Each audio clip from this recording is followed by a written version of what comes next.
एक मर्तबा हशाम बिन हकम ने हज़रत इमाम जाफ़र सादिक़ अलैहिस्सलाम से पूछा कि ये फरमाइए कि सजदा किन चीज़ों पर जायज़ है।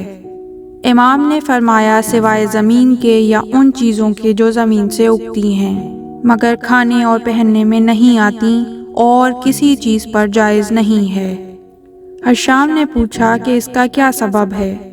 फरमाया, इसलिए कि सजदा सिर्फ़ अल्लाह की बारगाह में आजिज़ी का नाम है, इसलिए जायज़ नहीं कि ये आजिज़ी का इजहार खाने या पहनने की चीज़ों पर किया जाए, क्योंकि अहले दुनिया खाने और पहनने की चीज़ों के बंदे हैं, और सजदा करने वाला अपने सजदे में अल्लाह की इबादत में मशगूल रहता है।